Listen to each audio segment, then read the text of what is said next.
The small bell above the gun store door made a sharp ringing sound as Sarah Collins stepped inside. That morning her boots touched the wooden floor and every head in the store turned toward her. The sound of low conversation stopped and the smell of oil and gunpowder hung heavy in the air. She looked small in her gray jacket, her hair tied back in a loose ponytail, her eyes calm but tired. The men at the counter smiled in that way people smile when they think they already know a story before it even begins.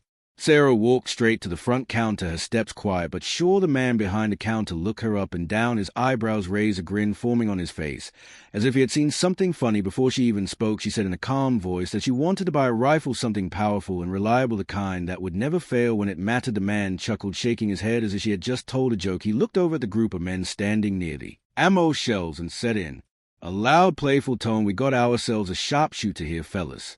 The men laughed. One of them said, "Hey, sweetheart, you sure you know which end of the gun does the shooting?" Another added, "Maybe she wants a pink one for decoration." They all laughed again, but Sarah didn't smile. She didn't blink. Her hand stayed steady as she placed her wallet on the counter and showed her license. Her voice stayed even when she said, "I'll take a look at that rifle on the wall behind you, the long one with the black finish." The man's grin faltered for a second, but he still tried to play the tough guy. He reached for the smallest handgun on the shelf instead and said, "Maybe you start small, something lighter." Sarah shook her head slowly, her gaze never leaving his eyes. She pointed again at the rifle, her voice a little colder this time. "That one, please." The laughter grew a bit louder behind her, the sound bouncing around the narrow walls. She could feel the eyes on her. She could feel the judgment, the same kind she had felt before when people thought they knew what she could or couldn't do. She stayed silent. Inside her chest, her heartbeat stayed slow, steady, like a soldier counting down the seconds before a mission. The clerk sighed like he was doing her a favor. He lifted the heavy rifle down and placed it on the counter. The metal gleamed under the fluorescent light. Sarah ran her hand gently along the barrel, testing the weight balance, and gripped. The man smirked again. "You know how to use that thing, miss?" he asked, trying to sound helpful, but everyone could hear the doubt in his voice. She said softly enough for him to lean closer, "I used to teach people like you how to use it." That shut him up for a moment. The room went a little quiet. One of the men at the back whistled low and muttered, "Yeah, right." But before he could finish, the sound of an engine outside made everyone turn their heads through the glass door. They saw a large black SUV pull up in front of the store, the tires crunching over gravel. The door opened, and a man in uniform stepped out, tall, broad-shouldered, with medals on his chest and command in his stride. He walked in, and the air inside the shop changed completely. Every man who had been laughing straightened a little as if some invisible line of authority had been drawn in front of them. His boots made a slow echo on the wooden floor. He looked around the room, once his eyes sharp and controlled. Then he stopped. They all watched as his gaze landed on Sarah Collins, the woman they had just been mocking. And something unexpected happened. The man in uniform froze for a moment. Then he snapped to attention. The clerk blinked, unsure if what he saw was real. The other men stood still too. The commander's hand went up in a crisp salute, his voice strong and full of respect. "I didn't expect to see you here today." His tone carried weight, not fear, but deep recognition. Sarah nodded slowly, her face calm, her eyes steady. She said quietly, "Just keeping up my skill, Commander." The silence that followed was thick. No one moved, no one spoke. The men who had laughed moments ago looked at each other, their faces pale, confusion mixed with disbelief. Commander Hale turned to the clerk, his voice leaving no space for argument. "Give her whatever she wants on my authorization." His tone made the air in the room tighten like a rope. The clerk nodded quickly, almost tripping over his own words. "Yes, sir, of course, sir." Sarah picked up the rifle again, testing the scope, her hands sure in practice. She gave a small nod, satisfied with its balance. The commander stood beside her for a moment, as if guarding her from the silent crowd. When she turned to leave, she met the eyes of the men who had laughed, and for the first time they looked away. She didn't say a word. She didn't need to. Her silence spoke louder than any insult could. The commander opened the door for her, and as she stepped into the sunlight, the bell over the door rang again, softer this time behind her. The men whispered to each other, "Who is she? Why would a commander salute her?" But no one had the courage to ask aloud. Outside, Sarah took a deep breath, the morning wind cool on her face. She placed the rifle carefully in the back of her old truck, her reflection caught in the side mirror, her eyes cold and now distant like someone who had seen too much. She started the engine and drove away, leaving behind a store full of men who would never forget the moment laughter turned into silence and respect.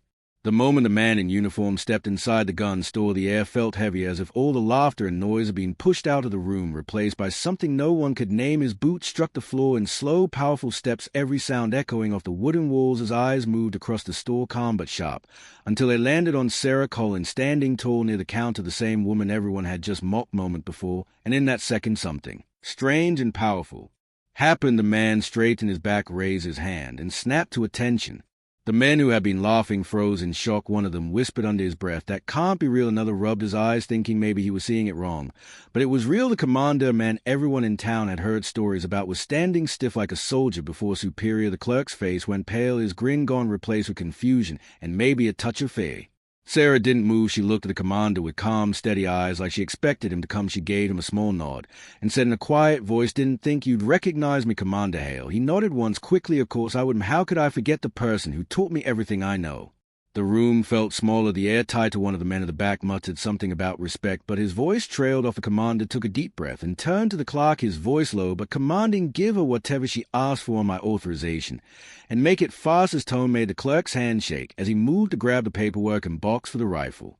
Sarah didn't say much. She simply examined the rifle again, her movements smooth like she had done it 1,000 times. Her hands were firm and steady, not a trace of nervousness. Her eyes focused on the weapon, as if it was part of her. She finally nodded. "Looks good," she said quietly. The commander stepped closer and lowered his voice enough for only her to hear. "You back in the field?"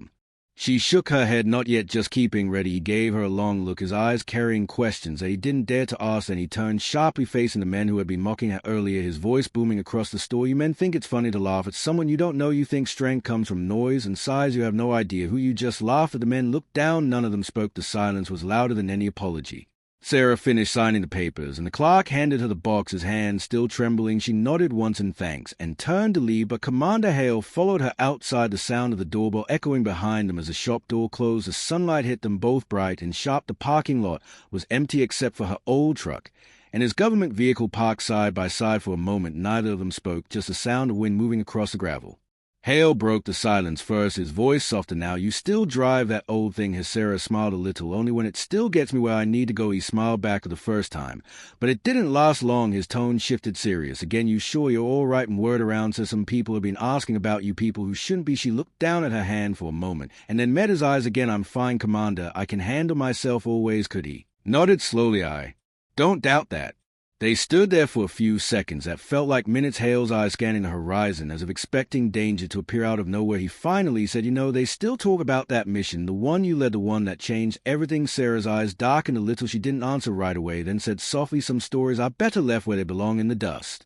The commander sighed and rubbed the back of his neck. "I just hope you know the respect hasn't faded, not for me, not for anyone who served under you." He paused and added, "Those men in there, they didn't know who you are, but they'll never forget now." She gave a faint smile, almost said, "I don't need them to remember me. I just need peace." Hale looked at her like he wanted to argue, but he didn't. He knew better. He had seen what she had done. He had seen what she had survived. She placed the rifle carefully in her truck, as if putting away something sacred. Hale stood beside her, still at attention, even though she told him to relax. "Old habits die hard," he said with a small grin. She closed the truck door and said, "Maybe it's good some habits don't die at all." The commander saluted her again, not as an officer this time, but as a man showing respect to someone greater than rank. Then he turned and walked back to his SUV, the sound of his boots fading away as he opened the door. Before stepping in, he looked over his shoulder one last time and said, "If you ever need backup, and just call me, I'll come running." She gave a small nod, nothing more, and he drove off, leaving behind a trail of dust in the golden sunlight. Sarah stood still, watching the car disappear down the road. She felt the quiet wrap around her again, but this time it was different. It wasn't loneliness. It was something deeper, like the calm before a storm. She could feel that something was coming, something that would pull her back into a world she had tried so hard to leave behind. But for now, she climbed into her truck, started the engine, and drove toward the long empty road ahead, unaware that someone far away was already watching her, waiting for her to return to the fight.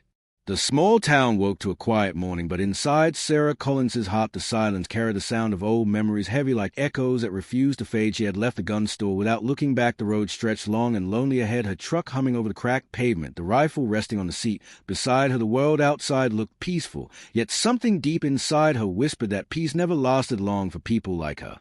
The moment she reached her small cabin on the edge of the woods, she parked the truck beside the porch. The trees around her home swayed gently in the wind. She stepped out and looked around. Everything seemed normal, but her instincts told her to stay alert. She had learned long ago that danger never announced itself. It waited, hid, and struck when you finally began to breathe easy. She unlocked the front door, walked in, and set the rifle down on the table beside the window where sunlight painted a faint golden line across the wood.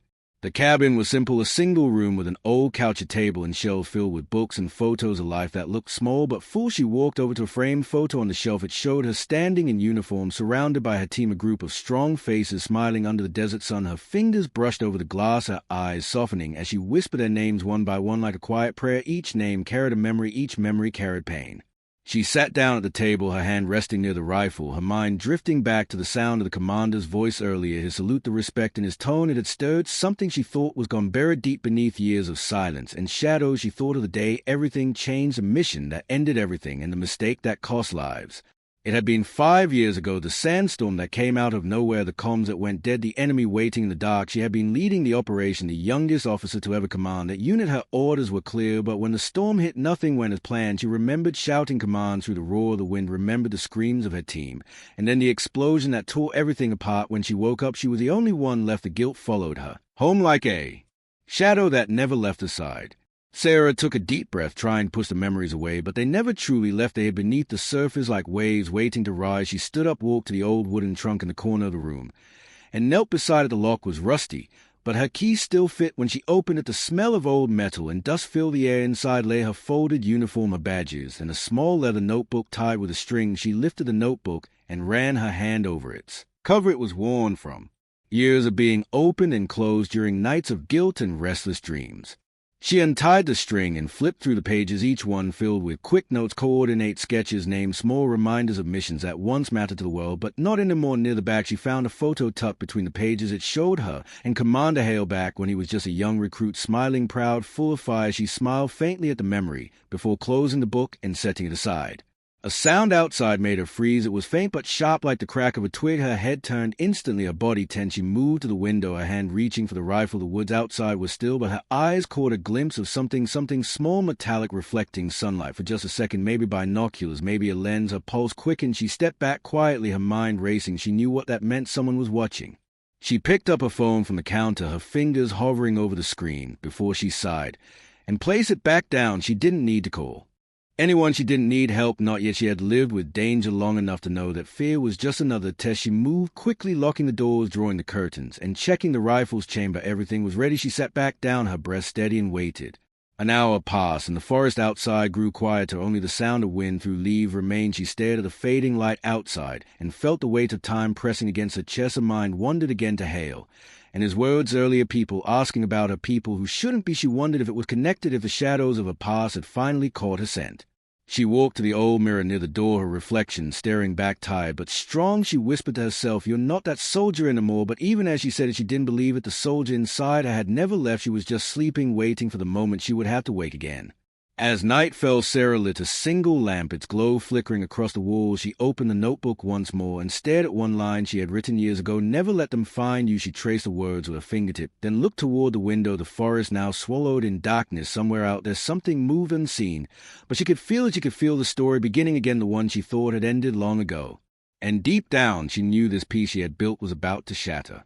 The night was quiet and cold, the air heavy with the smell of pine and rain. Sarah Collins sat in her small cabin, her eyes on the soft light of the lamp that flickered beside her. The sound of the wind outside filled the empty room, but her mind was not calm. Her thoughts ran like wild horses through memory. She tried to forget. She had locked every door, checked every window, and yet a part of her still felt exposed, like someone standing in the open with a target on their back. Her phone lay on the table beside her, silent for hours, until it buzzed once, the vibration sharp and sudden against the wood. Her heart jumped. She picked it up slowly. The screen lit her face in the dim light. A message, no name, no number, just words that made her blood run cold. "They found you." For a moment she didn't breathe. Her hand tightened around the phone. The message looked simple, but to her it carried a storm. She stared at it until the light of the screen dimmed her mind, spinning through names and faces of people who might have sent it, enemies from missions long buried, men who wanted revenge, or the ones who knew too much. And stayed quiet. She rose from the chair, her movement silent, as she crossed the room to the old trunk she had opened earlier. Her fingers touched the worn leather handle. She pulled it open, the smell of oil and dust escaping again. She reached inside, pushing past the uniform and the medals until she found a small metal box. She lifted it out and placed it on the table. The box was dented on one side from a bullet long ago. She opened it, and inside lay a folded piece of paper, a dog tag, and a black flash drive. She stared at the dog tag for a long moment, her thumb brushing over the name engraved on it, her eyes clouded with memory. She remembered the man who wore it, one Sergeant Dean Walker, her right hand in every mission. He had been brave, loud, full of life, until that last night in the desert when everything went wrong. She closed her eyes, hearing his voice again, shouting through the storm, telling her to run to save herself. She had run, but he hadn't made it, and she had carried that guilt like a scar no one could see. She placed the tag back into the box and took out the flash drive, plugging it into her old laptop. The screen came to life, flickering before showing folders marked with numbers and code names. She clicked one open and saw files of missions after action reports, names of agents long gone, and one new folder marked with today's date. Her stomach turned. She hadn't added that folder, someone else had. She clicked it open, and a single video file appeared. She pressed play, and the screen showed a man sitting in darkness, his voice low and distorted. "You can't hide forever, Sarah," he said. "They're coming for what you took, and when they find you, not even your commander can save you." The screen went black. Her heart pounded hard against her ribs. She slammed the laptop shut and pulled the flash drive out her breast, shaking her eyes, scanning the room. Every sound outside suddenly louder than before. The wind picked up, rattling the windows, the trees swaying like giants in the dark. She moved quickly, grabbing the rifle, loading it, checking every round. Her body moved with the same precision it once had in the field, her fear fading into focus. She turned off the lamp, plunging the room into darkness, only the faint light of the moon spilling through the curtain edges. She crouched near the window, watching the tree line for movement, her finger resting lightly on the trigger. A car engine echoed in the distance, growing louder before fading again, maybe passing, maybe circling. She waited, her muscles tense, minutes stretched like hours. The phone buzzed again, another message this time. It read, "You should have stayed hidden." She felt her jaw tighten. She typed back, "Who is this?" But no reply came, just silence, thick and heavy. She knew what this meant. Whoever they were close, too close. She stood and walked to the back door, pushing it open. Quietly, the cold night air brushed her face. She stepped outside, moving down the porch steps, her boots soft against the dirt. The forest whispered around her, every leaf, every branch, a possible threat. She reached the edge of the trees and stopped, listening. She heard something faint, a branch snapping under weight. Her eyes narrowed. She aimed toward the sound, her voice calm, steady. "Show yourself." No one answered, but another sound came from the left and another from behind. She turned, quickly scanning the shadows. She saw a flicker of movement, a flash of metal, reflection gone in an instant, then silence. Again she stayed still, waiting, letting the quiet speak. Then she realized they were testing her, trying to draw her out. She took a slow breath and began to move backward toward the cabin, her steps light, her eyes never leaving the dark. As she reached the porch, the wind carried a faint smell of gasoline. Her stomach dropped. She turned toward the side of the cabin and saw a glimmer of liquid spreading along the ground, leading to a small burning rag. Rolling toward it, she ran forward and stomped the rag out with her boot, smoke rising into the night. She looked around, but whoever had thrown it was already gone. She knew now this wasn't just a warning, it was a beginning. She walked back inside, locking the door behind her, and leaned against it, her mind already racing through options. She needed help, but she also knew calling Hale would pull him into danger too. She had promised herself she'd never let anyone else pay for her past. She looked down at the rifle in her hands, a metal cold but steady. She whispered to herself, "They want to fight, they'll get one." Outside in the darkness far beyond the trees, a pair of headlights flashed once and vanished, leaving only silence again. Sarah stood there, breathing slowly, feeling the weight of everything pressing down. She knew this was no random threat. This was connected to that mission, the one she could never forget, and she understood one truth that chilled her to the bone. The past had finally come to find her, and this time it would not let her go. The sky was still dark when Sarah Collins opened her eyes. The air inside the cabin felt heavy. The silence was so deep that even her own heartbeat sounded loud. She had not slept much. Her mind had stayed awake through the night, counting sounds, remembering footsteps she could not see. She rose from the couch quietly and went to the window, pulling the curtain just enough to see the woods outside. Mist rolled between the trees, soft and ghost-like, the kind that made you wonder what could be hiding inside it. She moved to the table where her rifle rested, clean, loaded, and ready. Beside it lay her old knife and the phone she had turned off after the last message. She stared at them for a long moment, then whispered to herself, "You've been here before, you know what to do." Her voice low and calm like a soldier giving orders. She picked up the rifle, checked the chamber, and walked toward the door. Outside the air was cold and sharp. It smelled of wet earth and metal, the kind of scent that warned of danger. She looked down the dirt road that led from her cabin to the main path. Everything seemed quiet, but she knew better. Danger rarely announced itself. It crept, it waited, it smiled. Before it struck, she began to move along the porch, her eyes scanning the trees, her body tense, every sense alert. A crow cawed somewhere far away, and in that sound she heard the memory of gunfire years ago, sandstorms, and smoke. Her breath came slow, steady, her training taking over. Then she saw a faint glimmer between the trees like light reflecting off glass. She froze, lowering her stance and lifting her rifle. She aimed at the spot, waiting for movement. The glimmer disappeared, but her instinct screamed someone was there.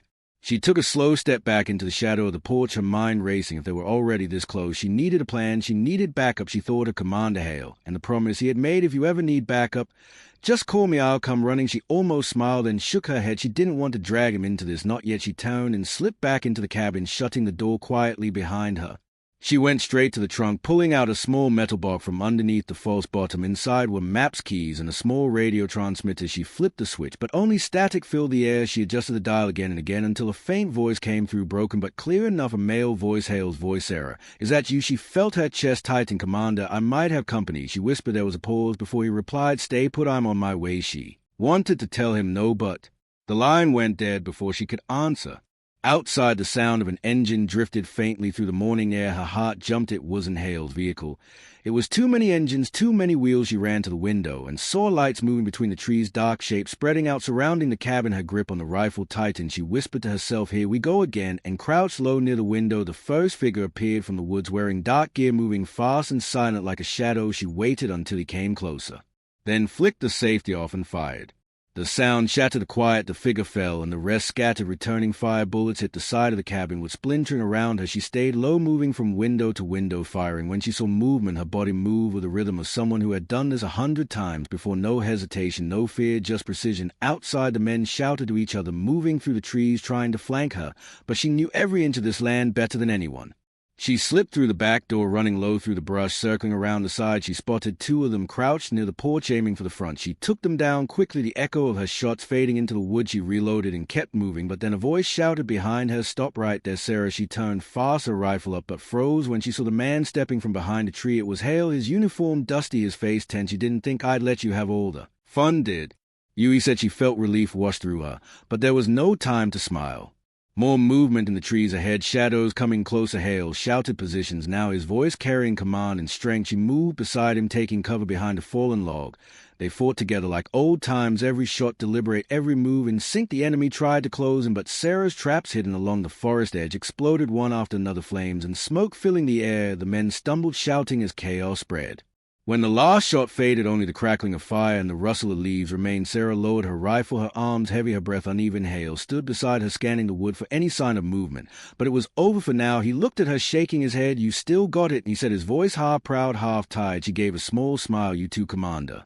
They walked back toward the cabin, the ground littered with shell casings and smoke rising from the burned edges of trees. The sun had begun to rise, painting the sky in pale gold. Hale glanced at her. "You know this isn't the end, right?" She nodded. "I know, but at least now I'm not alone." He gave a short nod, and they reached the porch together. She sat down on the steps, rifle across her knees, looking out at the forest that had just tried to kill her, her eyes calm, her face set in quiet strength. Somewhere deep in those trees, someone was still watching, waiting. The fight wasn't over, but for now she had survived, and that was enough. The sun was rising slowly over the smoky forest, the air thick with the smell of burned leaves and gunpowder. Sarah Collins sat on the porch, her rifle across her knees, her eyes scanning the trees that had tried to hide her enemies only hours before. She could still hear the faint echo of gunfire in her head, but now there was silence, a heavy silence that felt both peaceful and sad. Commander Hale stood beside her, his uniform stained with dust, his face tired but calm. The golden light touched the edge of his medals, making them glow faintly like tiny flames against the gray morning. For a long moment, neither of them spoke. They just watched the forest breathing in and out with the wind, the smoke curling into the pale sky. Hale finally broke the silence, his voice low and steady. "They won't stop, not after this." She nodded, her gaze still fixed ahead. "I know they never do." He sat down beside her. The porch creaked under his weight. He looked at her rifle, then at her hand steady as stone, and said, "You could still come back. You know the team would follow you in a heartbeat." Her lips curved into a faint smile, the kind that carried more sorrow than joy. "I'm done with orders, Commander. I've had enough of people dying for mine." He leaned forward, elbows on his knees, staring at the dirt road leading away from the cabin. "Maybe, but the world still needs people like you." She shook her head. "Maybe what it needs is peace and people who know how to protect it without guns." His eyes softened, but he didn't argue. He knew she had earned the right to choose her battles after everything she had lost. The wind picked up again, brushing through the broken branches scattered across the ground. She could see faint tracks leading into the wood where the last of the attackers had fled. She knew they would regroup somewhere out there, but she also knew fear would follow them now. The story of what happened here would travel fast, and her name would travel with it. Maybe that was enough. Hale stood and turned to her, the respect in his eyes clear, stronger than any salute. "I'll have my team clean this up." He said, "You should get some rest." She shook her head. "No, I'll clean it. I started it. I'll finish it." He sighed. "You haven't changed, not one bit." She gave a small grin. "Maybe that's a problem." He smiled back. For a second the years between them faded, and it was like the old days before the betrayal, before the guilt, before everything turned to smoke. They spent the next few hours walking the field together, marking the fallen, clearing the traps, resetting the silence. Sarah worked without speaking, her movements careful, almost gentle. Hale watched her and wondered how someone could carry so much weight and still stand so tall when the last casing had been picked up and the fire was out. He said, his vehicle's waiting down the road. "Orders. Say I need to debrief back at base." She nodded, understanding. Duty never sleeps. He hesitated before leaving, looking at her one last time. "You sure you'll be all right out here alone?" She looked up at the morning sky, turning brighter by the minute. "I've been alone before, Commander. I'll manage. If you hear anything about me again, it means they found me, and if that happens, stay away." He frowned. "You know I can't do that." She looked at him a long moment and said quietly, "Then I hope you never hear from me again." He gave her one last salute, this time slower, deeper, filled with something that words could never say. Then he turned and walked down the path, his boots crunching against the gravel. She watched until the sound disappeared into the trees, leaving her once again in the quiet hum of the forest. She stood there for a while, letting the wind brush her hair, the sunlight warming her face. It felt strange to feel warmth again. She turned back toward the cabin and stepped inside the room, smelled of smoke and dust, but it was still haze. She walked to the shelf where the photo of her old unit still stood, all those young faces smiling, frozen in time. She touched the frame lightly and whispered, "You can rest now." I did what I had to. Her eyes glistened, but no tear fell. She had cried all her tears years ago. Then she walked to the table where a rifle lay and set it down carefully beside the box of dog tags she had kept for so long. She closed the lid, slowly pressing her palm against it like sealing away the past. The room felt lighter, somehow quieter. She took a deep breath and looked out the window one last time. The trees swayed gently in the golden light, and somewhere a bird began to sing. Outside, the road stretched far into the horizon. She picked up her old jacket from the hook and slung it over her shoulder, her boots thudding softly against the wooden floor as she walked out the door, the bell above it jingling faintly like a farewell. She paused on the porch and looked around one last time, then climbed into her truck, the same old vehicle that had carried her through every chapter of her life. She started the engine, the sound low and steady like a heartbeat. She whispered to herself, "It's time." As she drove away, the forest slowly disappeared in her mirror, replaced by open road and endless sky. Behind her, the cabin stood silent, the smoke rising one last time before fading into blue. And miles away in the gun store, the clock was hanging a new photo on the wall. It showed Sarah Collins years younger, in uniform, her medal shining under the sun. Beneath it, a small plaque read, "Never judge the quiet ones," and everyone who walked into that store would see it and wonder about the woman who had once walked in alone and left as a legend.